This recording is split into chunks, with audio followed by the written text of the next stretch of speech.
Hello, I'm Dudley Thompson, and welcome again to WDT Media TV. And again, please like, share, and subscribe. Earlier today, there was a special press briefing on Hurricane Melissa recovery. It was held earlier today at the office of the Prime Minister. And I know, as usual, all the ministers gave their updates and reports about what they were doing to aid in the recovery and Jamaica's rebuilding process. At the end, the question and answer segment. And this comment by Zara Burton from 18 degrees north kind of catch me as a surprise. And here now is what Miss Burton had to say, the question or comment during the question and answer segment. Questions, but I don't necessarily know if anybody from the environmental sector is here. It has to do with just the decaying of carcasses and speeding that up. I went on Friday, didn't see any junkers in the air, and wondered on a serious note if anything could be done about getting some junkers in the area. Yes, and the call has been made to use John Crows to help to get rid of the dead carcasses currently in Jamaica caused by Hurricane Melissa. Yes, a call for John Crows to help in that regard. The decaying of carcasses and speeding that up. I went on Friday, didn't see any junkers in the air, and wondered on a serious note if anything could be done about getting some junkers in the area to take up some of the carcasses. Also, the number of persons and communities that are rising in terms of water, why those are rising, and how will that impact the rebuilding effort if we have new water bodies. So just an environmental person would be good to have on the panel. That's just a comment. Okay. Well, I don't know if any Jamaicans have John Crows in their homes as pet birds. They could raise some pigeons and those other birds, but to get John Crows in those areas, I'm not sure as to how they will go about getting these we call turkey vultures or John Crows to assist in that regard. I said I don't know anyone who has John Crows at home as pets, so not sure if that be a bit far-fetched at the moment. Karen Madden of TVJ, she raised the issue about women being sexually abused at the shelter. Here is Karen Madden with that issue. It has to do with security in the shelters. We are getting reports that women have been sexually assaulted. I don't know if you have confirmed those reports, and if so, the steps you are taking to prevent this from happening, right? PM? Thank you, Ms. Madden, for that question. No report has come to me. Yeah, we haven't received, I say Minister Mackenzie, who has some oversight of the shelters. We haven't got that report. I thank you for bringing it to our attention. If such a thing has actually happened, we will investigate. I'll ask you to give Minister Mackenzie the details that you have so we can investigate. I don't know that it has, Prime Minister. Oh, okay. But we have received the report. Yes, and PM So you would have received a report that the number of shelters are reducing daily. Those that exist, so that you have raised it, we're going to cabinet in a few minutes. I will raise it in the cabinet with Minister Chang, and we will ensure that there is adequate coverage for them. I've just made this appeal to every Jamaican. Yes, it's a difficult time. Yes, there is disaster all around. But now is not the time to take advantage of persons weaker than yourself.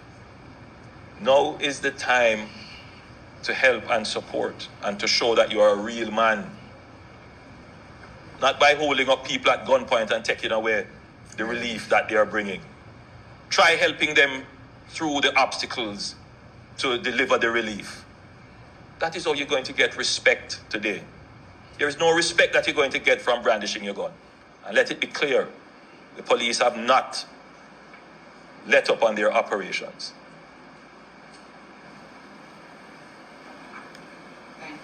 that issue was brought to my attention, and there was a specific shelter that was raised, and I had shared it with the Commissioner of Police for them to investigate. All right, we're on this side. I'm you, Mr. Grant, 3 minutes. Everybody wants to know when they are going to get back electricity. And I know this is earlier. In the last press briefing, we said he'd come back in 1 week time, but Minister Vaz has invited him earlier. Okay, thanks. I'll be very, very, very brief. Good morning to all ministers present, partners, members of the media, and to you, Jamaica. I had some images I wanted to show of the damage. Is it able to get that up? But we'll just keep moving in the interest of time. So we have been making significant progress in regards to our overall restoration. Right after the passage of Hurricane Melissa, we had in the order of 23% of customers in. To date, we have over 55% of customers in service. That's over 380,000 customers. We have been prioritizing our restoration around key areas, particularly areas that have critical customers, and that has been a coordinated effort with key partners.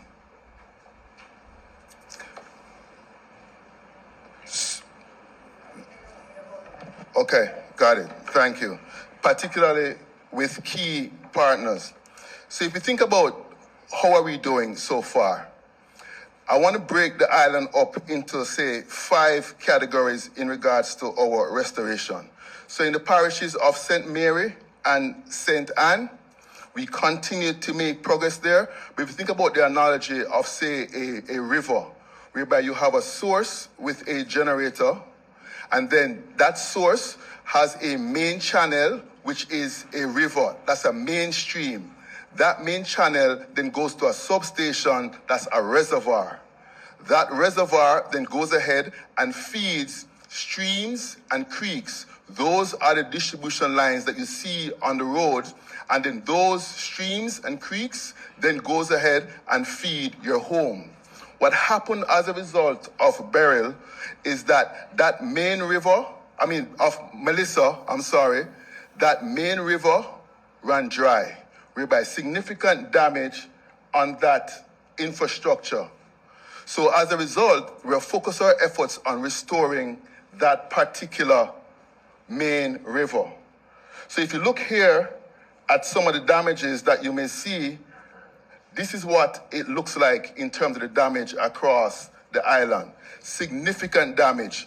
During Beryl, we did not see this type of extensive damage. So we focused on establishing, during Beryl, we did not see that extensive damage. So during now, with Melissa, we focused on restoring that main river. And we have been making progress. At the start, we had over 75% of that main river dry.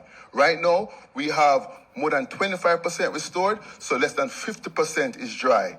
But we got to get that river up in order to supply many of the key areas. So where is it that we have that main river dry? It's dry in areas out in the western part of the island. So you think about Hanover, St. James, also the midsection, St. Elizabeth. Those areas, the river is dry. So we focused on that. But I have good news for you. We were able to start one of our engines, generators in that western area. That's up and running and prepared to start supplying a source once we're able to establish that main river, which is good news. So we continue to make progress there. So as we think about, this clicker is not working or responding. Okay, here we go. That's the Bogue power plant that you see there, that's up and running out west. If you're between groups, right? So St. Mary and St. Anne, we're making good progress there. Assessment is going well. Critical facilities, we have our eyes on Port Maria Hospital, St. Anne's Hospital, and town centers, and we will get to you. As we move on from St. Anne, we're now in the areas of Portland, Clarendon, and Manchester. The good news is we have restored more than 60% of Portland, more than 65% of Clarendon, more than 40% of Manchester. We continue to assess and we're moving forward in those areas whereby in a matter of weeks, we're looking to have greater restoration in those particular areas. As I mentioned before, in the areas of Trelawney, Westmoreland, St. Elizabeth and Hanover, there is no river. So the key there is to establish that river. Once we establish that river, we already have the source, which is supply out west in Bogue, and then we can start providing that needed power. We currently operate in the island in 2 separate systems, one out west and one out east, in order to facilitate more timely restoration as we go ahead and as we move forward. I just want to touch on the parish of St. James, whereby there's also very severely damaged. But we also recognize that's a major economic center for the country. So we continue to work through plans to facilitate safe and timely restoration of the St. James and in particular Montego Bay. So we have the generation there. We're now working to establish that main river. After we establish that main river, which is severely damaged, we'll then continue to establish the streams and the creeks and get power to the key economic centers, to hospitals, to the water pumps and other critical facilities. So we continue to make progress and we continue to really work it to ensure that we can go ahead and establish that main river.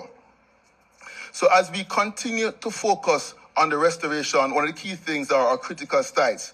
We have been partnering with very important partners. I want to make a special call out right now to Minister Bartlett. He was able to assist us in actually getting some rooms for some of the overseas line workers that we're bringing in. Today, we're bringing in over 100 line workers from overseas. That's going to bring us to more than 230. So that's a good thing. I want to thank Minister Tufton for the partnership with the Ministry of Education. Minister Vaz, I know I spoke to you this morning in regards to getting health. Minister Vaz, I know I spoke with you this morning in regards to getting more vehicles here and the vessels so that we can get them in, and that's also a good thing. So as I close and I wrap, let me just say this. I want to say a special thanks to both our residential and business customers. Thanks for your patience and understanding. Thanks to all the partners across government. I also want to thank all the first responders out on the front lines with us. And we remain committed to working 24/7 to restoring every customer, and we'll continue to keep you updated. Thank you very much. Right, thank you. Thank you very much. As you see, JPS is working, and he's being facilitated a lot by Minister Vaz and some of the efforts there. One of the things that we were getting online, some people don't understand this language of the river. What he's saying in simple terms is that they have their generating facility, but getting from there to the communities, that's what's broken. That's what he's calling the river. So getting it moving into the communities is what they are working on. So they're saying that in terms of their ability to get it out, they've gotten that back up, but their ability to take it into the communities is not there yet. And they are working really, really hard. And as you heard, there are more linesmen coming in to support them. And so we thank JPS for all their efforts in getting electricity back. And I know, as he said, he's been working with the Ministry of Health and Education and many of the other areas to get service back. We come to the end of our coverage so far, or brief coverage of the Melissa press briefing. You heard it. I'm Dudley Thompson, and again, please like, share, and subscribe. And as usual, thanks for watching.